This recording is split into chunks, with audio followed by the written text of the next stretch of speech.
teachers approached.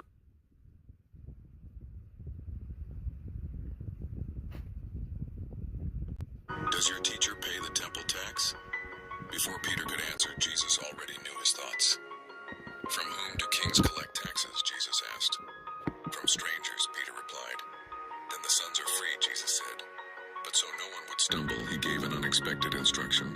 Go to the lake, catch the first fish you see. Peter did. Inside its mouth was a coin, and exactly enough for both of them. A quiet miracle, showing that Jesus ruled music. No words of his own. People brought him to Jesus, was begging for help. Jesus didn't shout. He stepped away from the crowd, touched the man's ears, touched his tongue, looked up to heaven and sighed. Be opened. Suddenly, sound, breath, words. The man spoke clearly. The crowd was stunned, and they whispered, He has done everything well. Working together, cutting trees by the river. Suddenly, splash. An iron axe head sank beneath the water. Panic followed. It wasn't his. He had borrowed it. Desperate, he cried out for help. The prophet asked, Where did it fall? He pointed to the water. A stick was thrown in, and the impossible happened. The iron floated. What was lost was restored. A small miracle. Reminding them that nothing is too insignificant for God to notice. Almost nothing left. A widow, a child, one small jar of oil. Famine had taken everything else. Then a prophet arrived. He asked for food.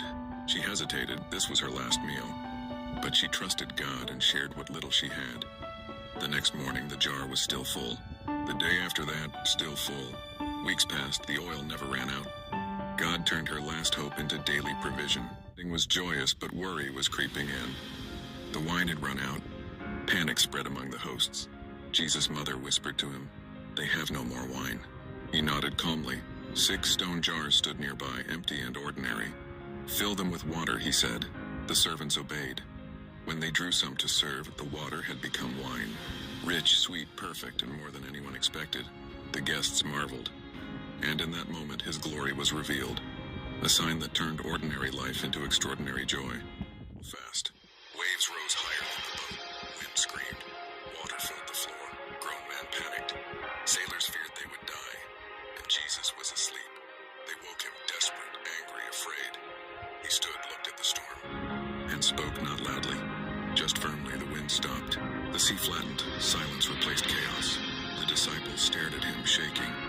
Not because of the storm, but because even the wind knew his voice. Thunder crowed. The night was cold. Words still echoed in the air. I don't know him. Then Jesus turned. No anger. No shouting, just a look. A look that remembered every promise. Every warning, every moment they shared. Peter didn't argue. He didn't explain. He walked away and wept bitterly. Not because he was caught, but because he knew he was still loved. Angry. Insulted, disrespected. His men were ready. Swords drawn, revenge justified. Then she arrived. Not with an army, but with wisdom she bowed. Took the blame that wasn't hers. Spoke calmly while violence waited behind him. Her words stopped bloodshed. Her courage changed history. And the man who came to destroy walked away, thanking God he had listened. Was tense. Torches lit the garden, soldiers closed in. A sword flashed. An ear hit the ground. Chaos erupted. Then Jesus spoke enough. He touched the wound. Blood stopped, flesh restored. The man who came to arrest him was healed by him. No applause, no escape. Jesus surrendered peacefully. After fixing the damage done in his defense was full. They all knew who he was. Teacher, leader, Messiah. No one moved. Dust covered their feet. Then Jesus stood up. He removed his outer robe, wrapped a towel around his waist, and knelt. Shock filled the room. The king washed their feet. Not to impress them, but to show them how greatness truly looks. Been blind since birth. No memory of light, no memory of faces. Jesus stopped, made mud with dust and spit, placed it on his eyes. Go wash, he said. He washed, and for the first time he could see. But the questions came fast. Neighbors doubted him. Leaders interrogated him. His parents stepped back. He stood alone. Until Jesus found him again. And this time he opened more than his eye. Her husband. Then she lost her future. Nothing tied her to that land anymore. She could have left. No one would blame her. But she stayed. Worked in fields just to survive. Unknown, overlooked. Faith was all she had left. And that faith placed her in the right moment. Before the right person. What looked like loyalty became legacy. Statues stood tall. Music played. Everyone bowed. Everyone except 3 men. They stood still while the crowd fell to the ground. The king was furious. The fire was made hotter. They were thrown into the furnace. Flames surrounded them, but they did not burn. A fourth figure appeared in the fire, and they walked out without a single mark. Everything: wealth, status, respect. He asked one question: "What do I still lack?" Jesus answered simply, "Give it up, follow me." The crowd waited. Silence fell. He turned away. Not angry, not confused, just unwilling. And that night he went home with everything except peace, and was born with a promise. Strength no one could match. He tore lions apart. He broke chains like thread. Enemies feared his name, but strength wasn't his weakness. Trust was. His secret was taken. His hair was cut. His strength was gone, blinded, chained, mocked. In his final moment he prayed once more. Strength returned and the pillars fell. By the road every day, blind, overlooked. When he heard Jesus was passing by, he began to shout. People told him to be quiet. He shouted louder. The crowd kept moving. But Jesus stopped. The noise faded. The man was called forward. His eyes were opened. And the one everyone tried to silence was finally seen. Short, the crowd was tall. No one made space for him. People whispered his name, but never with kindness. So he climbed a tree just to see Jesus. Then everything stopped. He was noticed. He was called by name. The crowd judged. But grace arrived first. And the man no one expected came down chained, was attacked on the road. Beaten, left hurting. Someone saw him and walked past. Another noticed him and crossed the road. Then a stranger stopped. He knelt down. He helped. He paid the cost. The one expected to care didn't. And the one least expected became the neighbor. The king's army surrounded the city. Soldiers shouted, swords raised, hearts racing. Elisha prayed. Suddenly, the enemy's eyes were blind. Panic spread among them. Elisha led them straight to the city gates. They could not see, but they were guided. Fear became confusion. And when they were set free, the soldiers' fear had turned to peace. And it all begins again when eyes were closed. It was clear: bow down or burn. The furnace was heated 7 times hotter.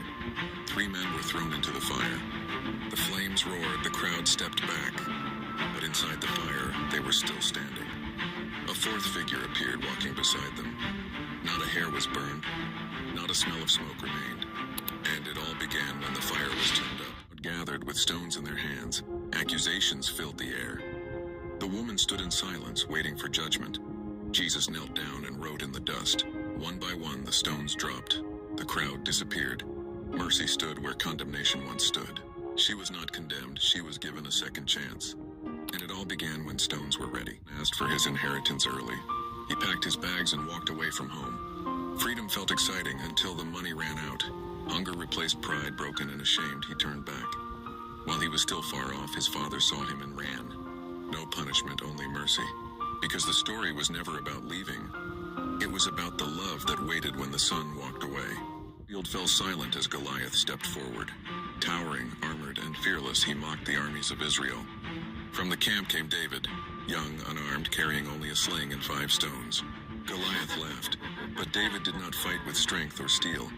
He ran forward, released 1 stone, and it struck the giant's forehead. Goliath fell, and it was known that day. Victory belongs to faith, not size. He wore a coat that made his brothers jealous. Envy grew quietly and until it turned into betrayal. One day they seized him. They tore the coat from his shoulders and threw him into a pit. His cries faded as traders passed by. Joseph was sold for silver and taken far from home. Years later, that same boy stood in power. The brothers bowed before him, not knowing who he was. And it all began with a coat that made his brothers jealous. He tried to run from the call God had placed on his life. He boarded a ship, but the storm came. Waves crashed, winds howled, and fear gripped the sailors.